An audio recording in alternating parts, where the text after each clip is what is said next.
بسم اللہ الرحمن الرحیم۔ السلام علیکم ورحمۃ اللہ وبرکاتہ۔ شیر خدا حضرت سیدنا علی المرتضیٰ کی ذہانت اور انصاف پر مبنی فیصلے پورے عرب میں مشہور تھے، اسی لیے مسلمانوں کے علاوہ دیگر مذاہب کے لوگ بھی اپنے تصفیہ طلب مسائل کے حل کے لیے حضرت علی کرم اللہ وجہ سے رجوع کیا کرتے تھے۔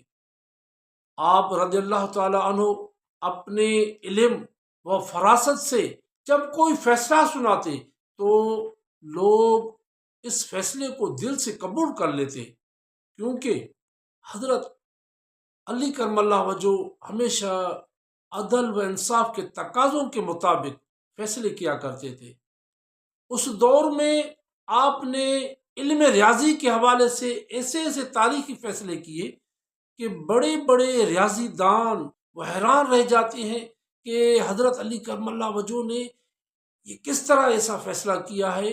اس کے بارے میں آپ کو ایک ایسا فیصلہ ابھی سنانے والا ہوں کہ حضرت علی کرم اللہ وجہ کی بارگاہ میں ایک مرتبہ 3 آدمیوں نے ایک فیصلہ لے کر آئے اور ان کے درمیان ایک جھگڑا ہو گیا تھا اونٹوں کی تقسیم کا۔ یہ ایک ایسا فیصلہ ہے کہ آپ سن کر آپ بھی حیران رہ جائیں گے کہ حضرت علی کرم اللہ وجہ کی ذہانت اتنی تھی کہ آپ نے ایسا فیصلہ اور ایک دم کر کے دکھایا کہ سارے پریشان ہو گئے، حیران رہ گئے۔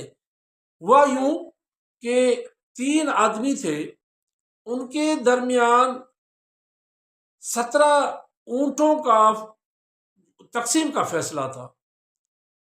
اب آپ کو یہ بتاتا چلوں کہ 17 اونٹ 3 آدمیوں میں تقسیم ہونے تھے، تو حضرت علی کرم اللہ وجہ کی خدمت میں حاضر ہوئے اور اپنا مسئلہ بیان کرتے ہوئے کہا کہ ہمارے پاس 17 اونٹ ہیں، ان میں سے آدھا حصہ ایک آدمی کا ہے، جبکہ دوسرا جو آدمی ہے اس کا 1/3 حصہ ہے یا تہائی حصہ اس کا ہے۔ اب جو تیسرا ہے اس کے ان کل اونٹوں میں سے اس کا 1/9 حصہ ہے۔ اب یہ جو 3 آدمی تھے، اونٹ تھے 17، اور ان کا اسی طرح فیصلہ کرنا ہے کہ 17 اونٹوں میں فیصلہ یہ کرنا ہے کہ جو پہلا ایک شخص ہے اس کو 1/2 حصہ ملنا چاہیے، اور دوسرے شخص کو 1/3 حصہ ملنا چاہیے، اور تیسرے شخص کو 1/9 حصہ ملنا چاہیے۔ یعنی 17 اونٹوں میں سے اس کا 9واں حصہ ہے، ایک کا دوسرا حصہ ہے، اور ایک کا اس میں سے 1/3 حصہ ہے۔ اب یہ فیصلہ ایسا فیصلہ تھا کہ انہوں نے کہا کہ حضرت علی کرم اللہ وجہ کی بارگاہ میں عرض کیا، اے امیر المومنین، ہم آپ کی بارگاہ میں یہ فیصلہ لے کر آئے ہیں، ہمارے پاس 17 اونٹ ہیں، اور 17 اونٹوں کو آپ کو اس طرح فیصلہ کرنا ہے کہ کسی اونٹ کو ذبح بھی نہ کیا جائے۔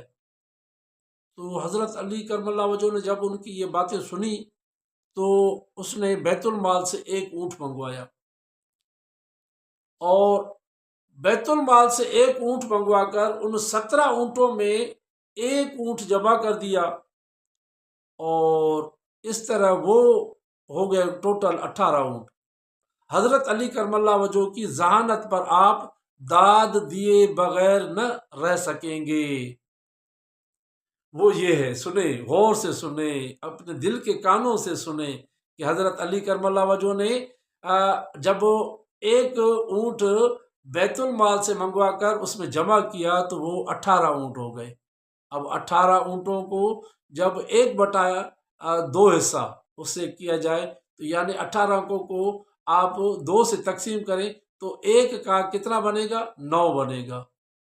ایک کے جو جس کو 1/2 حصہ ملنا تھا اس کو 9 اونٹ اس کے حصے میں آ گئے۔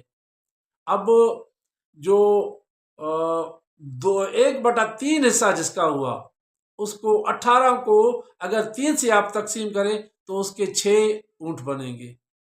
اب باقی بچا وہ جو 1/9 حصہ جس کو ملنا تھا، وہ 18 کو پھر آپ 9 سے تقسیم کریں تو اس کے حصے میں 2 اونٹ آتے ہیں۔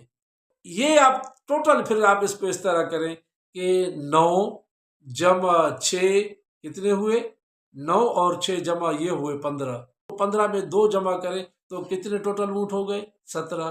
تو ان کو 17 اونٹ کی تقسیم کر کے وہ جو 1 اونٹ اپنے بیت المال سے لیا تھا وہ اونٹ پھر واپس بیت المال میں جمع کرا دیا، اور اسی طرح ان کا فیصلہ کر دیا گیا کہ پہلے والے ایک شخص کو ملے 9 اونٹ، دوسرے کو شخص کو ملے 6 اونٹ، تیسرے شخص کو ملے 2 اونٹ۔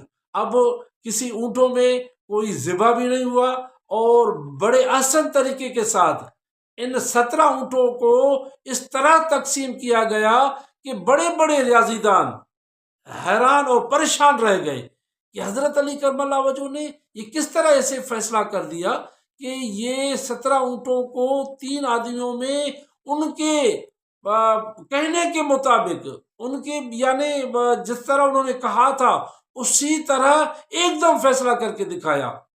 اب اس میں یہ ٹائم بھی نہیں لگا کہ بھائی آپ کل آئیں، ہم کچھ سوچیں، اس کے بعد آپ کو یہ فیصلہ سنائیں گے، نہیں، اسی ٹائم حضرت علی کی کرامت تو ویسے ہی مشہور ہیں۔ تو آج میں نے حضرت علی کرم اللہ وجہ کے فیصلے کے بارے میں بتایا، اور اس فیصلے کو جب آپ نے سنا تو میں سمجھتا ہوں آپ کا دل بھی باغ و بہار ہو گیا ہوگا انشاءاللہ تبارک و تعالی۔ مہربانی۔